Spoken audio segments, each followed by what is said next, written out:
একদম নদীতে শুয়ে আছে। এমন সময় উনি স্নান করে আশ্রমে আসলেন, গৌরহরি আসলেন, এসে বলছে যে বাবা ব্রহ্মচারী শিশু পেয়েছিলে?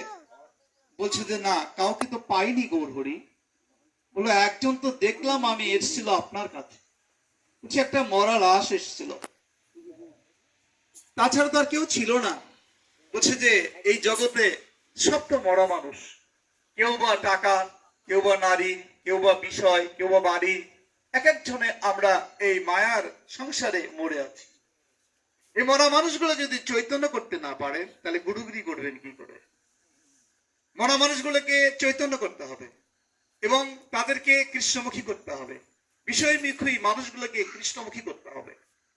এই জন্যে গুরুর প্রয়োজন হয়, কারণ গুরু কৃপা না হলে জীব কৃষ্ণমুখী হওয়া অত্যন্ত কঠিন। তাই আমাদের সনাতন ধর্মে পরম্পরা পূর্ব জন্মের স্বীকৃতির ফলে সদ্গুরুর চরণ মেলে, সদ্গুরুর কৃপা হলে কৃষ্ণ ভজনে আমরা এগিয়ে যেতে পারবো। এই জন্যেই গুরুবাদ, তারপরে এসেছে শাস্ত্রবাদ। আমাদেরকে ভাগবত সঙ্গ করতে হবে, গীতার সঙ্গ করতে হবে, কারণ গীতা ভাগবত পাঠ শ্রবণ না করলে আমাদের সেই কৃষ্ণ ভক্তি লাভ হবে না। এই জন্যই আমাদেরকে ভক্ত সঙ্গ করতে হয়। আর ভক্ত সঙ্গে লিপিবদ্ধ করেছে যে কলিহত জীব আমরা, আমাদের অকাল মৃত্যু এবং রোগের শোকে জরাজীর্ণ, সবসময় আতঙ্কের উপরে আমাদেরকে সময় কাটাতে হয়। তাই এই অকাল মৃত্যুর কারণে আমাদের এখানে নির্ধারিত হয়েছে শাস্ত্রে একাদশী ব্রত করা। একাদশী ব্রত করতেই হবে, বাধ্যতামূলক। 15 দিন পর পর, প্রতি মাসে 15 দিন পর পর একটা করে একাদশী আসে, একটা শুক্ল পক্ষে, একটা কৃষ্ণ পক্ষে। এই একাদশী করলে আপনার বড় বড় রোগগুলো কমে যাবে এবং চিত্ত শুদ্ধি হবে। চিত্ত মানে মন, মন পরিষ্কার হবে। মন যার যত পরিষ্কার হবে তার মনে তত কৃষ্ণ ভক্তি দিন দিন বৃদ্ধি পাবে। এই জন্যে একাদশী ব্রত করতে হবে, তারপরে জপ করতে হবে, কৃষ্ণ নাম জপ করতে হবে। কে আপনার নিন্দা করলো, কে প্রশংসা করলো, এটা আপনার দেখার দায়িত্ব না। আপনার দায়িত্ব হচ্ছে কি করে আত্মা উদ্ধার করে আমরা ভগবানের চরণে নিজেকে নিবেদন করব। কে মন্দ বললো বলুক, তাতে কিছু যায় আসে না, কিন্তু আমার গুরুর কৃপা নিয়ে কৃষ্ণ ভজন করতে হবে, ভগবানের ভজন করতে হবে। যার জন্য এই একাদশী ব্রত আমাদের একান্ত আবশ্যক। আমাদের এই যে অঘ্রাণ মাসের মোক্ষদা একাদশী, যে মোক্ষদা একাদশীতে ভগবান শ্রীকৃষ্ণ শ্রীমৎ ভগবত গীতা প্রথম উদ্বোধন করেছিলেন কুরুক্ষেত্রের যুদ্ধে, সে তিথিটা ছিল একাদশী তিথি। এই মোক্ষদা একাদশীতে ভগবান শ্রীকৃষ্ণের সম্মুখে জানতে চেয়েছিল যুধিষ্ঠির মহারাজ, হে ভগবান শ্রীকৃষ্ণ, আপনি বলুন যে এই মোক্ষদা একাদশী করলে কি ফল লাভ করা যায়। তদুত্তরে ভগবান বললেন, যুধিষ্ঠির, তুমি উত্তম কথা জিজ্ঞাসা করেছ।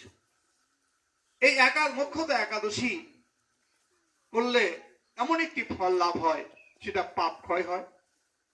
তারপরে এক রাজা, নাম হচ্ছে বৈখনস নামে এক রাজা, ভগবান বলছে যুধিষ্ঠিরের কাছে যে বৈখনস নামে এক রাজা অবজন্তী নগরে তিনি বাস করে। সেই রাজা অত্যন্ত বিষ্ণু ভক্ত ছিল, ভগবান বিষ্ণুদেবের ভক্ত ছিল ছোটবেলা থেকে। সেই রাজা অহংকার ছিল, উনি যতই ভগবানের ভক্ত হোক কিন্তু তার ভিতরে হিংসা অহংকার ছিল। মৃত্যুর পরে তাকে নরকে যেতে হলো। তার পুত্র রাজসিংহাসনে বসে একদিন স্বপ্ন দেখলেন যে তার পিতা চিৎকার করে বলছে, পুত্র, তুমি তো রাজা হয়ে সুখে বাস করছো, কিন্তু আমি নরকে অনেক কষ্টে আছি। পুত্র, আমাকে তুমি নরক থেকে উদ্ধার করো, কারণ আত্মা অবিনশ্বর। এই দেহ জন্ম হবে, দেহের মৃত্যু হবে, কিন্তু আমাদের আত্মার জন্ম নেই, মৃত্যু নেই। আপনি যদি খারাপ কাজ করে যান, অসৎ কাজ করেন, অভিশপ্ত জীবন নিয়ে চলে যান, এই আত্মা আগামীতে কোনো বস্তিতে, নতুবা কোনো শুকুর, কোনো বা কুকুর, নানা ভাবে পেট জনিতে জন্মগ্রহণ করবে, কোনো উপায় নেই। এটা আপনার নিয়ন্ত্রণ না, জন্মটা আপনার ইচ্ছাধীন না যে আপনি কোথায় জন্মগ্রহণ করবেন। তবে আপনি ইচ্ছা করলে একটা মানুষকে অপমান করতে পারেন, ইচ্ছা করলে একটা মানুষের টাকা কেড়ে নিতে পারেন, কিন্তু আপনার জন্মটা কোথায় হবে, কিভাবে হবে, এটা আপনি বলতে পারেন না। কাজেই আপনি পরাধীন। এই জন্যে শ্রীমদ ভগবত গীতায় আজকে এই বৈখনস রাজা তখন উনি চিন্তা করলেন, আমার বাবার স্বপ্ন দেখালো যে তিনি অত্যন্ত কষ্টে আছে। তখন তার গুরুদেব ঋষি মুনিষীদেরকে আহ্বান করলেন, রাজা যে আমি আপনাদের চরণে প্রার্থনা করছি, আপনারা বলেন আমার বাবা স্বপ্ন দেখালো যে তিনি নরকে কষ্ট ভোগ করছে, কি করে আমার বাবার আত্মার কল্যাণ হবে, কি করে আমার বাবা নরক থেকে উদ্ধার হবে, আপনি বলুন। ঋষিরা বলল, মহারাজ এই সিদ্ধান্ত আমরা দিতে পারবো না, তবে এই কিছু দূরে একটা পর্বত আছে, সেই পর্বতে এক মুনি বাস করে যার নাম পর্বতমণি। এই পর্বতমণির কাছে যা আমরা জেনে আসি যে কিসে তা আপনার বাবা উদ্ধার হবে। আসছে সবাই। পর্বতমণি উনি এমনই সাধক যে নয়ন মুছলে ত্রিভুবন দর্শন করতে পারে, এতটা সাধক উনি। রাজা এসে গড় হয়ে প্রণাম করলো, হে ঋষিবর, আপনি তিলকদর্শী, আপনি অতীত বর্তমান ভবিষ্যৎ সব দেখতে পান। আমি স্বপ্ন দেখলাম আমার পিতা নরকে চিৎকার করে কাঁদছে আর আমাকে বলছে, পুত্র আমাকে উদ্ধার করো।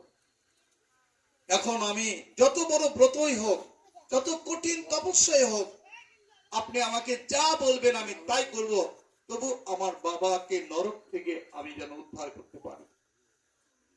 বলল, তখন উনি ধ্যানে দেখলেন, মহারাজ আপনার পিতা সত্যি নরকে আছে, তবে আপনাকে কঠিন সাধনা করতে হবে না।